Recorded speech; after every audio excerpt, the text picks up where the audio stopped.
of the things that we've been working on with indoor air quality is a particular focus to help people with asthma. People are very used to hearing about medications to help with asthma, inhalers and controller medications. For a number of years, more than a decade now, leading asthma programs have recognized that managing the indoor environment and helping people control what they're exposed to indoors is a critical part of improving their health.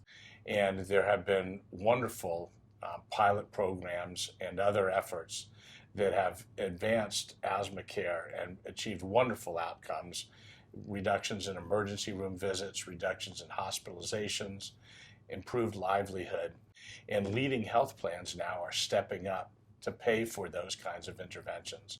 What we want to do now, and what we're beginning to do with the health plans, is work to demonstrate together that in partnership we can achieve a return on investment, because this model has a very strong value proposition that it's not just good public health and good community health, but it's also a very strong business case. The fact that there is now opportunity for community-based organizations like ours to be reimbursed for the work we're doing to help control asthma is just awesome, because we've been doing this work for a long time and sustainability has always been a challenge. If we're able to demonstrate in partnership with health plans that we're not only achieving health outcomes, but we're also saving money, I think it'll be very powerful for public health in this country. When a health plan refers a patient to us, we focus on that patient, that child, if it's a pediatric program. But once we're in the home, the intervention really lends itself to the whole household. So if we're able to, based on an environmental assessment, come up with a plan that reduces pests or mold in the home, everybody benefits. Success is measured through improved health outcomes, improved patient experience, and a reduction in the total cost of care.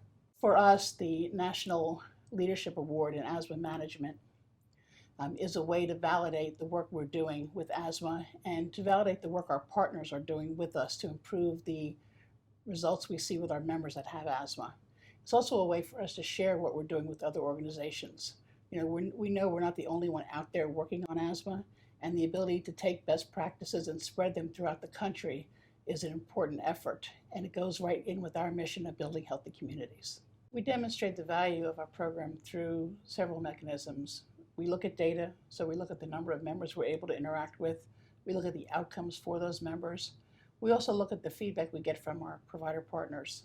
The information that we bring back in those home visits truly helps shape the physician's understanding of what the family is dealing with and improves the relationship between the physician, the family, and the member, and subsequently improves the care the member receives. So winning the Best Asthma Management Program for an MCO in 2010 has greatly increased our visibility in the community in and around Boston, and many physicians, physician practices, health centers have contacted us to assist them in starting their own programs, and it's just really opened up a lot of doors for us. Tracking outcomes was a big area of focus when we started this partnership, and we've done a lot of work to track the medical utilization of certain members who have benefited from this, and overall we can see significant reductions in hospitalizations and emergency department visits, sometimes up to 80% in certain communities. A great benefit of this program is that we're able to get in the clinics and really work side by side with them, and we're hearing directly from those clinics that they're seeing us as a partner and not just a payer in this space. A great side effect of this partnership has been that while we're using asthma to learn change within a clinic environment, it can be something that we can replicate with other chronic conditions, such as diabetes and even mental health. Outside of the actual claims data that we're looking at and those outcomes, we're getting a lot of great stories in the community about, dispelling the myths around asthma and seeing young children finally being able to play sports again. So there's a lot of anecdotal success stories out there that don't always have data attached to them. The goals of our asthma intervention programs were ultimately to improve the quality of life of the children and of the families.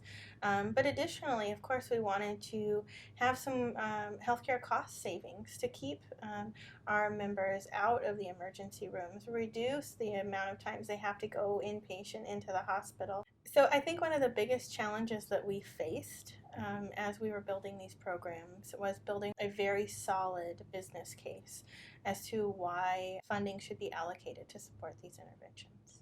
Our funding was meant to fund those boots on the ground, to fund the certified asthma educators, all of the necessary supplies for an asthma intervention program. So it's pillow covers, mattress covers, spacers, all of those essential components to really controlling asthma.